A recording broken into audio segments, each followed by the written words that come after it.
तो आज की क्लास में हम लोग रिव्यू करने वाले हैं सारे चैप्टर्स। आपका जो चैप्टर 1 है उससे लेके चैप्टर 7 तक कोशिश करते हैं सारे कवर हो जाए। तो स्टार्ट करते हैं हम लोग पहले रियल नंबर से। देखो, रियल नंबर चैप्टर में मैंने आपको सिखा रखा है कि रियल नंबर एक्चुअल में होते क्या है, नॉन रियल नंबर क्या होते हैं। तो रियल नंबर्स आपको पता है क्या होते हैं। रियल नंबर्स होते हैं वो नंबर्स जिनको आप नंबर लाइन पे रिप्रेजेंट कर सकते हो। रियल नंबर्स आगे फर्दर हम इसको डिवाइड करते हैं। रियल नंबर्स को रैशनल इरैशनल बनते हैं। एक रैशनल होते हैं, एक इरैशनल होते हैं। आपको ये भी पता है रैशनल इरैशनल में फर्क क्या होता है। रैशनल दो टाइप के होते हैं, रिपीटिंग, नॉन रिपीटिंग। अगर नॉन रिपीटिंग और रिपीटिंग, अब इसमें यहाँ पे ध्यान रखना, नॉन रिपीटिंग टर्मिनेटिंग, और यहाँ पे रिपीट कर रहा है नॉन टर्मिनेटिंग। ये दोनों के दोनों रैशनल में ही काउंट होंगे। अगर ये है नॉन टर्मिनेटिंग और ये टर्मिनेटिंग, टर्मिनेटिंग तो खैर रिपीट क्या ही होगा, एक पॉइंट पे एंड हो जाएगा। और नॉन टर्मिनेटिंग अगर रिपीट हो रहा है तो भी वो रैशनल है। लेकिन अगर वो नॉन टर्मिनेटिंग नंबर है और वो रिपीट नहीं हो रहा, रियकर नहीं हो रहा, तो उसको हम क्या बोलेंगे, आपका इरैशनल नंबर। ठीक है, इसमें मैं आपको बता देता हूँ कि मैंने आपको क्या क्या चीजें सिखाई थी रियल नंबर चैप्टर के अंदर। अगर हम ध्यान देंगे तो रियल नंबर चैप्टर में देखो, मैंने सबसे पहले जो आपको बताया था इसमें था यूक्लिड्स डिवीजन लेमा, हमने पढ़ा था यूक्लिड्स डिवीजन लेमा। तो ये लेमा अगर आपको याद हो तो आपने इसको कुछ ऐसा पढ़ा था, A is equals to B Q plus R होता है। एक तरह से डिवीजन एल्गोरिदम टाइप होता है, ये डिविडेंड होता है, क्वेश्चन होता है, रिमाइंडर होता है।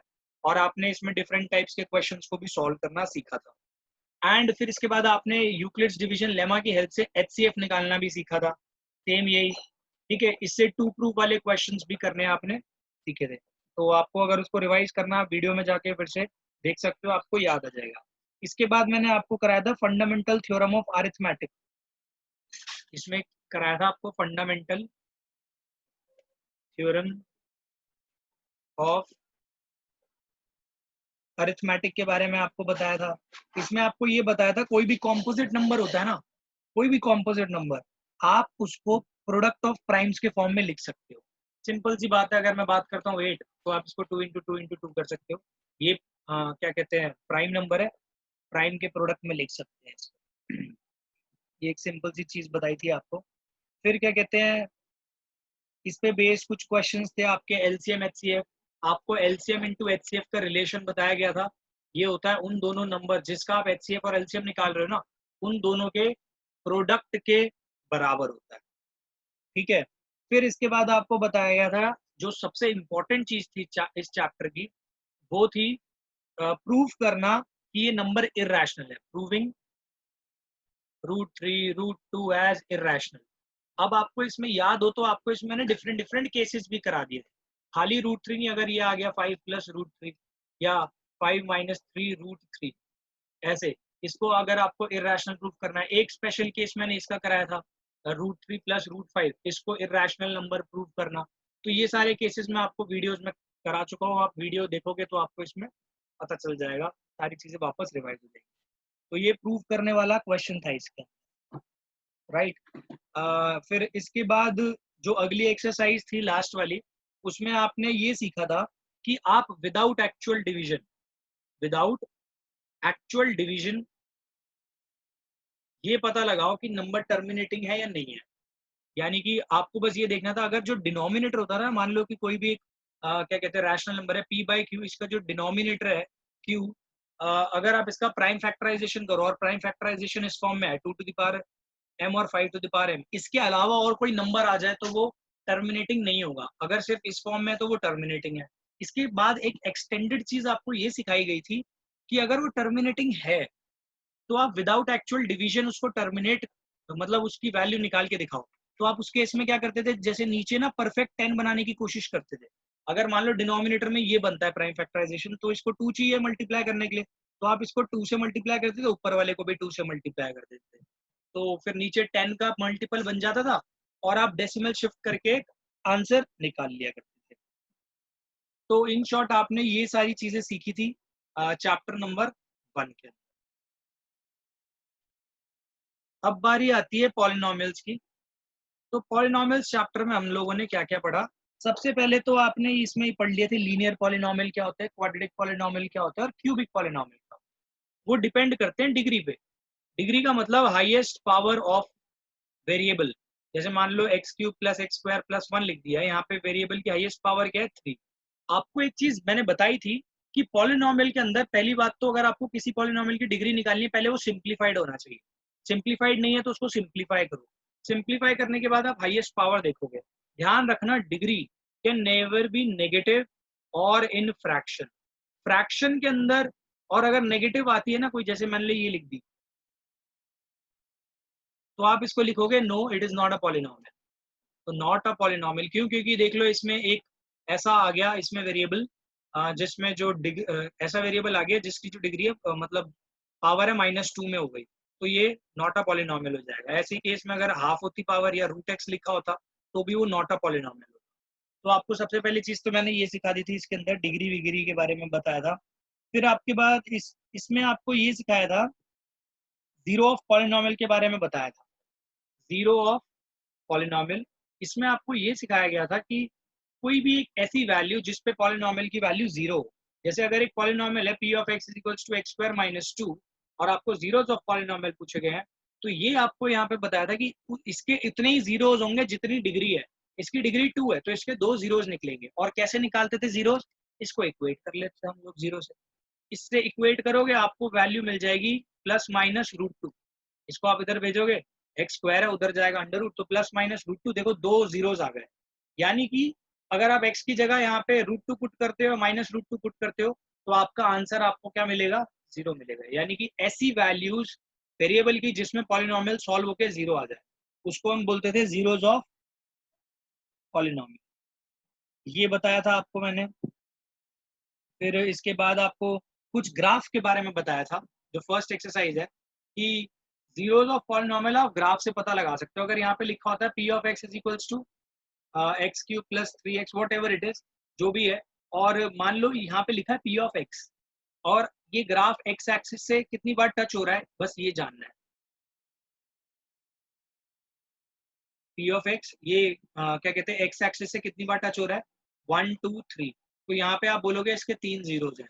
अब एक चीज ध्यान रखना, एक्स्ट्रा बता रहा हूँ, अगर यहाँ पे पी ऑफ वाई लिखा होता, P cube Y cube 3y कुछ ऐसे करके, तो ध्यान रखना यहाँ पे हम पता है क्या चेक करते कि ये वाई एक्सिस पे कितनी बार टच होके जा रहा है 1, तो इसके जीरोस तो सिर्फ 1 ही आएंगे।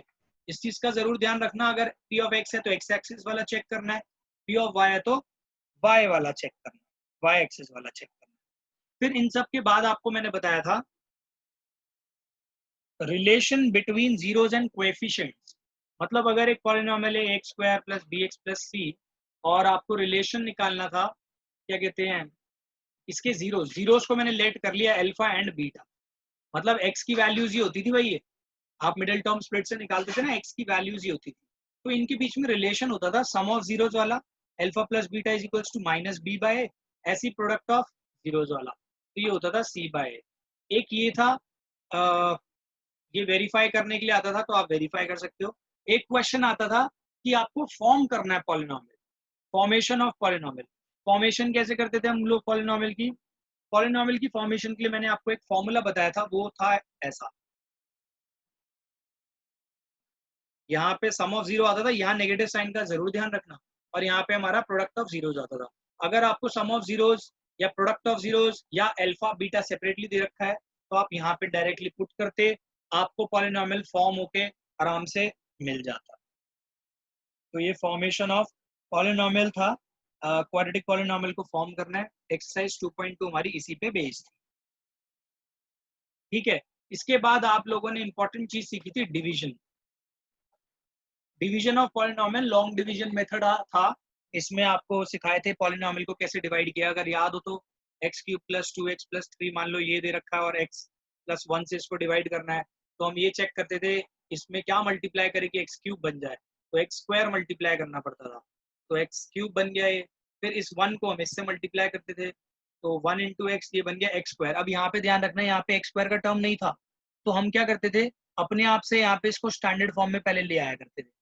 0x स्क्वायर अपने आप से लगा दिया, अब जो आगे के टर्म लिखने थे वो लिख दिए। तो ये आपका बन गया माइनस माइनस ये प्लस एक्स स्क्वायर। इस चीज का जरूर ध्यान रखना, स्टैंडर्ड फॉर्म में करते थे। फिर लाइक टर्म के नीचे लाइक टर्म, ये नहीं ऊपर एक्स का और नीचे एक्स स्क्वायर का टर्म, ऐसा नहीं है, तो आप अपने आप से 0x स्क्वायर का टर्म जोड़ लो। फिर इसको हम सॉल्व करते थे, और इसको कहाँ तक सॉल्व करते थे, ऐसे रिमाइंडर तक। रिमाइंडर की जो क्या कहते हैं डिग्री होती है ना, वो डिग्री इससे कम रहे, ठीक है, इससे कम। जैसे इसकी डिग्री है 1, तो रिमाइंडर हम इसको तब तक डिवाइड करते रहेंगे जब तक रिमाइंडर की डिग्री इससे कम, यानी 0 ना आ जाए यहाँ पे, तो कांस्टेंट आ जाएगा। अगर मान लो यहाँ पे लिखा होता है एक्स स्क्वायर, तो आपका जो रिमाइंडर है वो एक्स स्क्वायर के टर्म्स में कभी मत छोड़ते, उसको आगे कंटिन्यू करते, एक्स के टर्म्स में छूट सकता था रिमाइंडर। ये आपको मैंने बताया था कि आपको स्टॉप कब होना है, जब भी रिमाइंडर की डिग्री आपकी डिवाइजर से कम हो जाए वहीं पे आपको स्टॉप हो जाना है, राइट। इसके बाद आपको एक फॉर्मूला लिखवाया था, p of x is equals to, ये होता है आपका g of x into q of x plus r of x. ये डिविजन एल्गोरिथम ही है, ये डिविडेंड होता है ये वाला अंदर का, ये होता है डिवाइजर, डिवाइजर होता है ये, फिर ये आता है क्वेश्चन टू क्वेश्चन, यहाँ पे हो गया ये रिमाइंडर हो गया ये। तो इस पे बेस्ड एक क्वेश्चन ये आ जाता है एग्जाम में कि आपको ये सारी चीजें गिवन होती है, एक कोई भी चीज फाइंड करने के लिए बोल देगा, आपको डिविडेंड दे देगा, रिमाइंडर दे देगा, क्वेश्चन दे देगा, तो पहले आप रिमाइंडर को इधर ले जाना, सॉल्व करना, फिर क्यू ऑफ एक्स को उधर भेजना, फिर जी ऑफ एक्स को डिवाइड करके आप सॉल्व कर सकते हो। एक ऐसा क्वेश्चन भी कराया हुआ है, राइट। अब इतना हो गया। इसमें अब एक इम्पॉर्टेंट क्वेश्चन जो काफी बार एग्जाम्स में आते हैं, वो ये क्वेश्चन होते हैं, आपको ना बोलते हैं find all the zeros if 2 zeros are given. अगर 2 जीरोस आपको दे रखे और बोला है कि सारे जीरोस निकालो, तो आप क्या करते थे इसमें, जैसे अगर मान लो √2 और -√2 दे दिए, तो आपको मैंने बताया हुआ है कि आप इसको मान लो x इक्वल्स टू √2 दे रखा है, दूसरा दे रखा है x इक्वल्स टू -√2, तो इसको इधर ले जाओ, कितना बन गया, x -√2 एक फैक्टर बन जाएगा, इसको इधर लेके जाओगे x + √2 एक फैक्टर बन जाएगा। तो इन दोनों को हम बाकी मल्टीप्लाई करते थे, मल्टीप्लाई करने के बाद हमें ये मिल जाता था यहाँ। फिर ये जो आता था ना, इसको p ऑफ x से डिवाइड करते थे, जो भी क्वेश्चन में गिवन होता था, जिसके जीरोस हमें फाइंड करने सारे। फिर इसको जब डिवाइड पी ऑफ एक्स को इससे डिवाइड करते थे ना, हमें क्वेश्चन मिलता था, उस क्वेश्चन का मिडल टर्म स्प्लिट कर देते थे।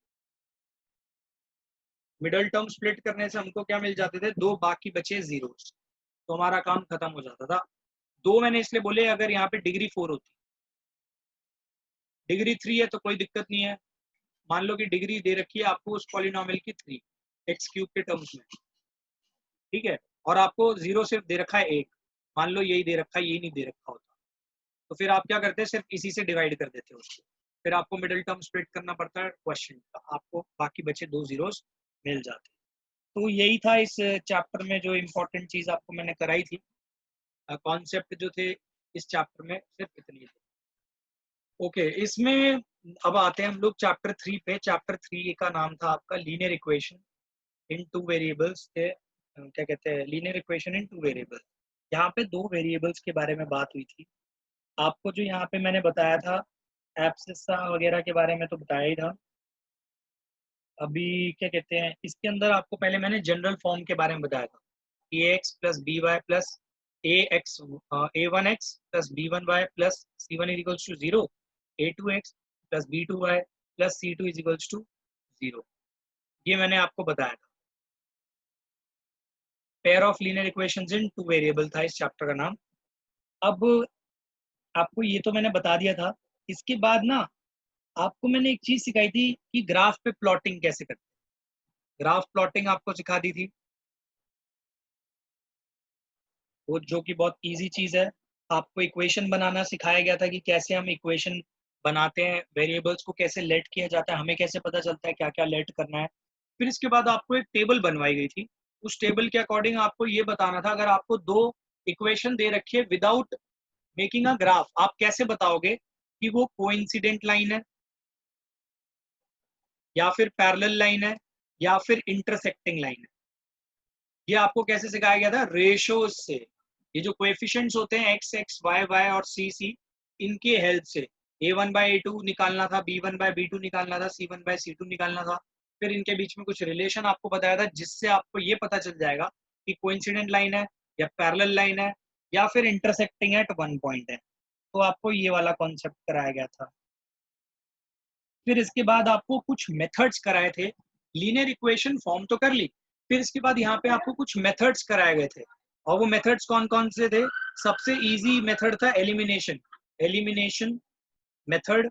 एलिमिनेशन मेथड के बाद था आपका सब्स्टिट्यूशन मेथड, सब्स्टिट्यूशन मेथड, और ये सबसे ज्यादा यूज होता था हमारा एलिमिनेशन मेथड। सब्स्टिट्यूशन मेथड के बाद था आपका क्रॉस मल्टीप्लिकेशन मेथड।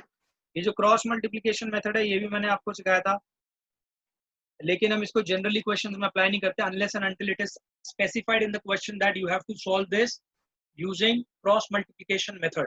तभी तभी आपको ये अप्लाई करना है, वरना आप हमेशा इस पे जाना या फिर आप इस पे भी जा सकते हो, कोई प्रॉब्लम वाली ऐसी बात है नहीं।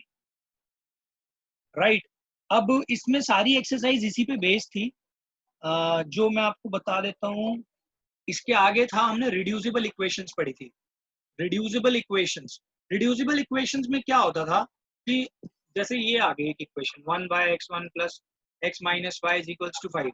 अब यहाँ पे न्यूमरेटर में नहीं है, न्यूमरेटर में नहीं है तो हम इसको ना लेट कर लेते थे, इसको लेट कर लेते थे p, इसको लेट कर लेते थे q, तो ये आपका बन जाता था p plus q is equals to 5। Similarly ऐसी दूसरी इक्वेशन बन जाती थी तो आप इसको सॉल्व कर लेते थे। ये जो मेथड है ये आपके काम किस में आता था? अगर याद हो आपको, अपस्ट्रीम एंड डाउनस्ट्रीम के क्वेश्चंस में ये वाले मेथड काम में आता था, अपस्ट्रीम एंड डाउनस्ट्रीम वाले मेथड में क्वेश्चन में।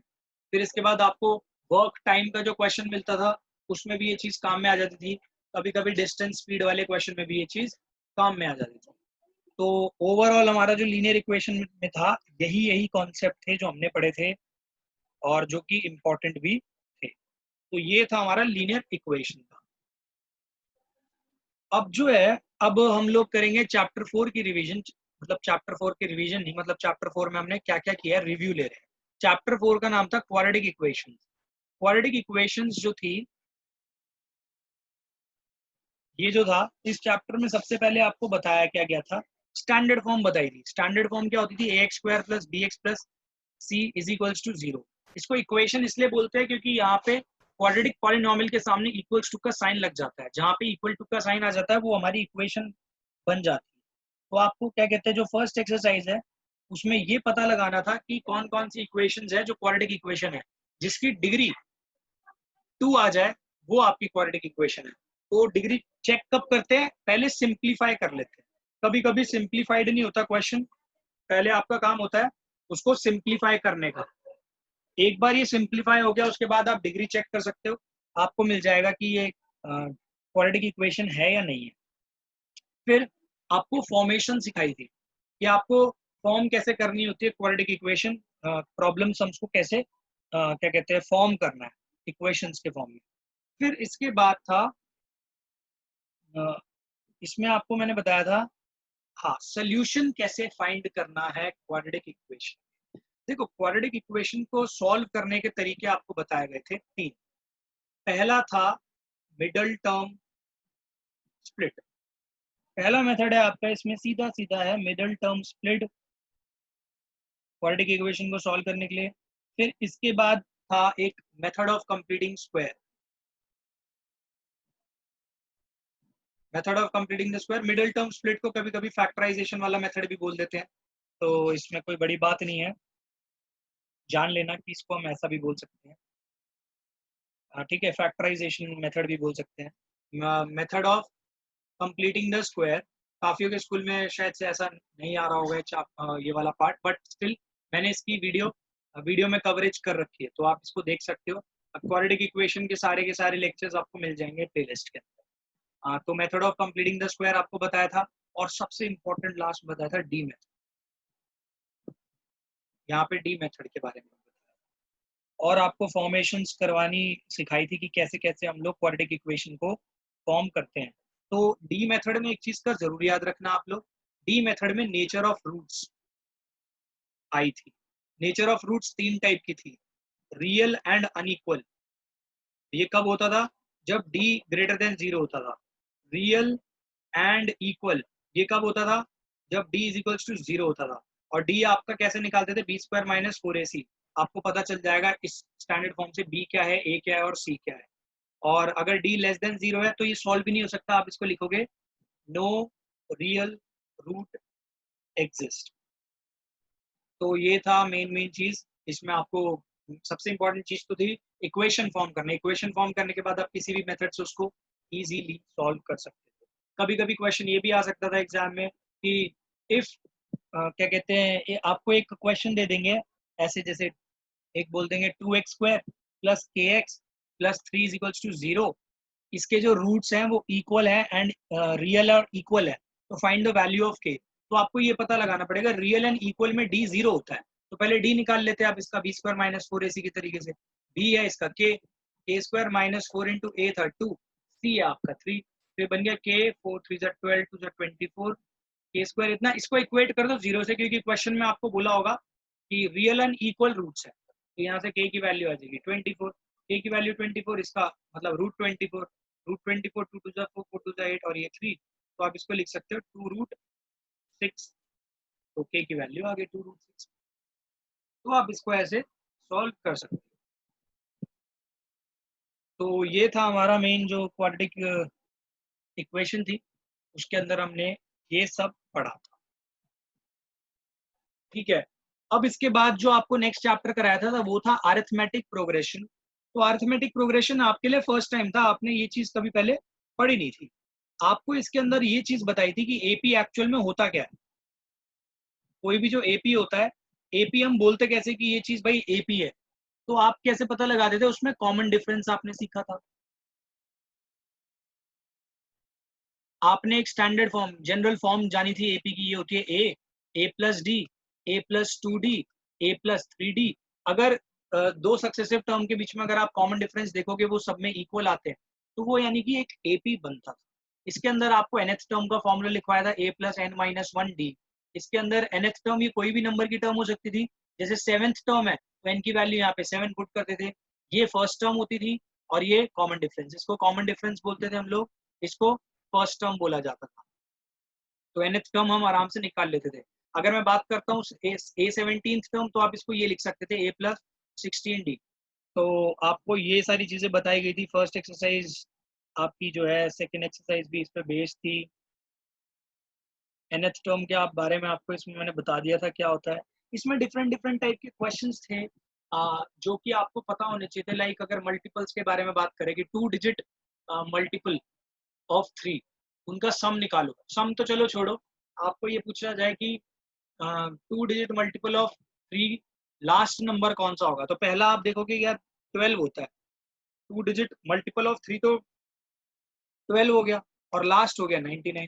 तो आपसे ये पूछ सकता है कि भाई ये कौन से नंबर का टर्म है, तो आप आराम से निकाल सकते हो। ये nth टर्म मान लो, ये आपकी फर्स्ट टर्म हो गई। कॉमन डिफरेंस कैसे पता चलेगा, पहली टर्म 12 अगली 15, तो कॉमन डिफरेंस तो 3 का मिल ही रहा है आपको। फिर an is equals to a plus n minus 1d में पुट कर लो, an की जगह 99 पुट करना, a की जगह 12, यहाँ से आप n की वैल्यू आराम से निकाल सकते हो, d की वैल्यू 3 पुट कर देना, इसको इधर भेजोगे। ये तो चलो आप अपने आप फाइंड कर सकते हो। तो ऐसे टाइप के क्वेश्चंस आते थे। ठीक है, फिर इसमें इक्वेशंस बनाने के लिए आ जाती थी कभी कभी, इसमें आपको लीनियर इक्वेशन इन 2 वेरिएबल बनानी पड़ती थी, एक a और d के रिस्पेक्ट में, x और y नहीं, यहाँ पे a और d के रिस्पेक्ट में बन जाती थी, आप वो करते थे।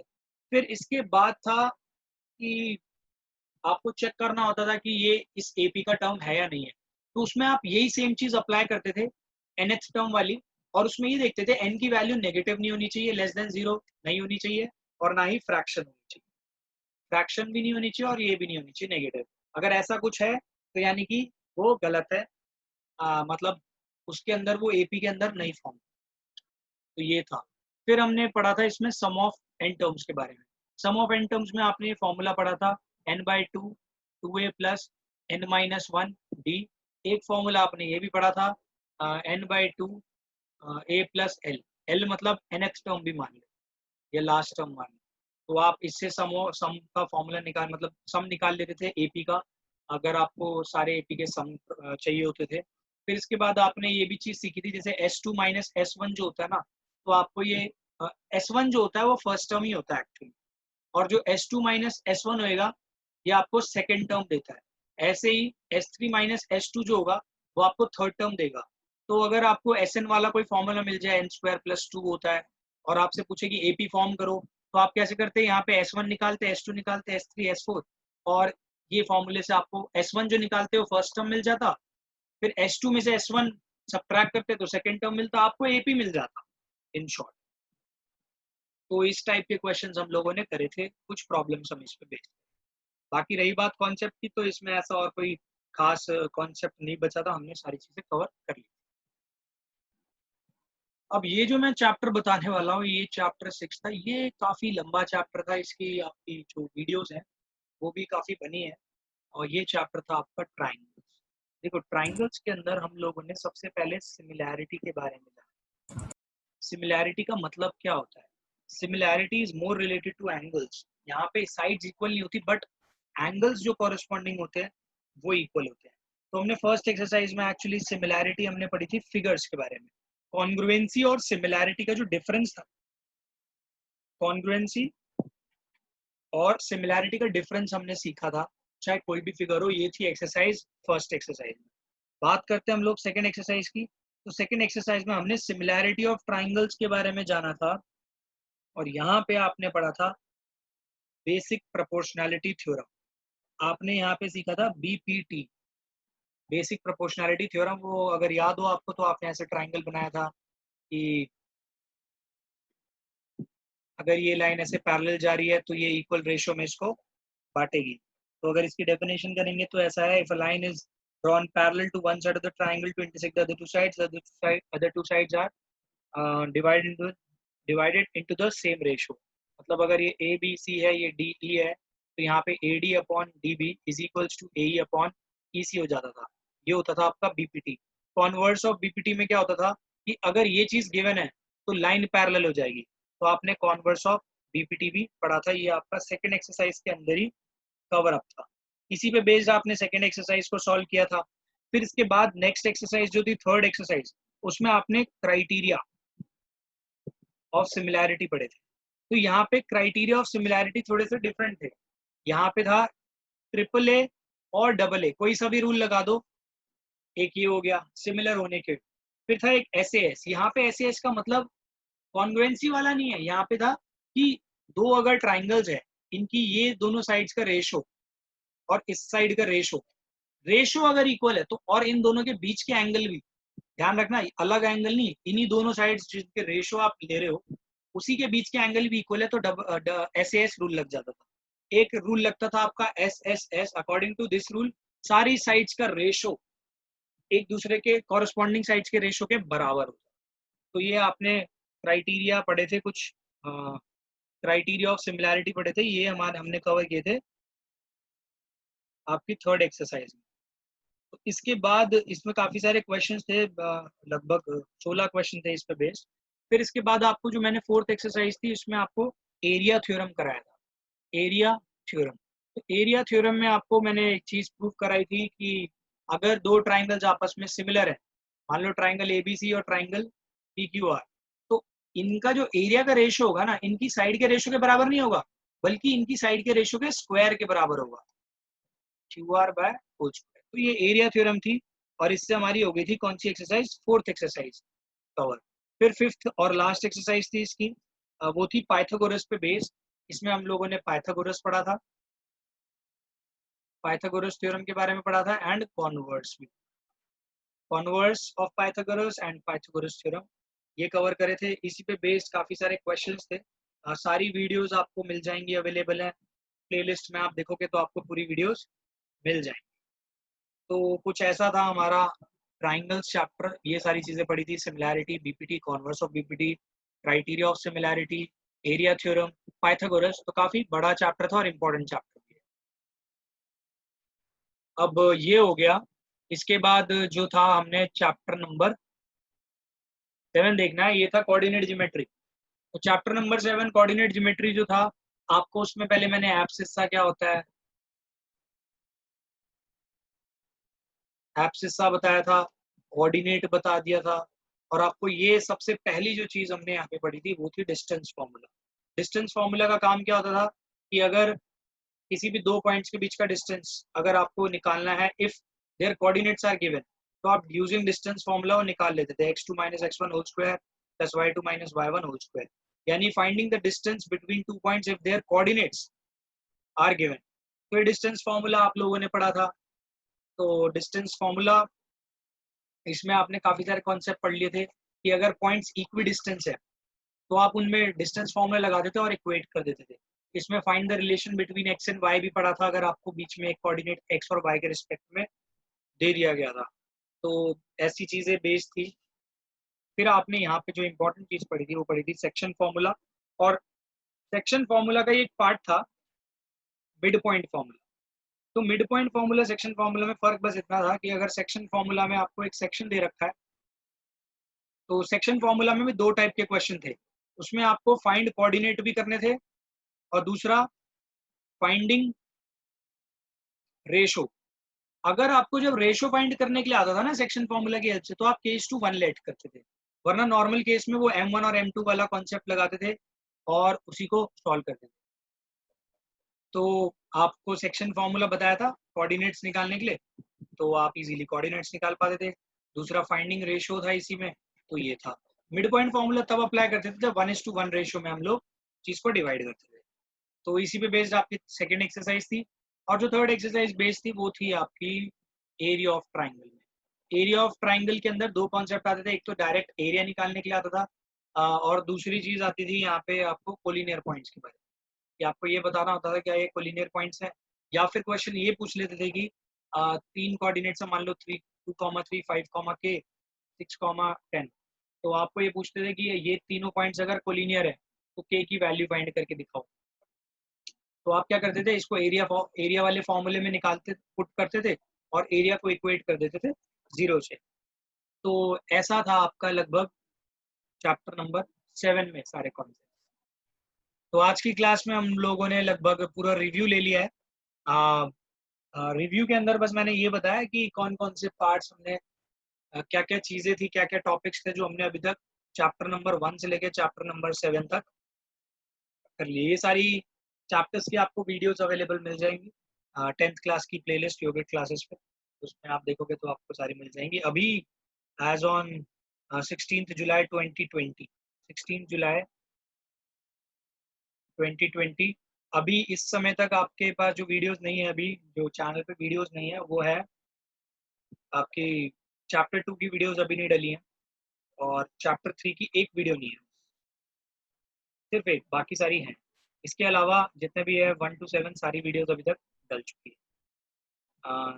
तो आई होप आप सब लोगों ने फर्स्ट से 7 तक सारे चैप्टर्स को अच्छे से कर लिया है। अगर नहीं किया है तो प्लीज़ आप वीडियोस को देख सकते हैं और अपने डाउट सारे क्लियर कर सकते हैं। फिर भी कुछ डाउट है तो please comment in the comment section. तब तक के लिए thanks for watching yogic classes.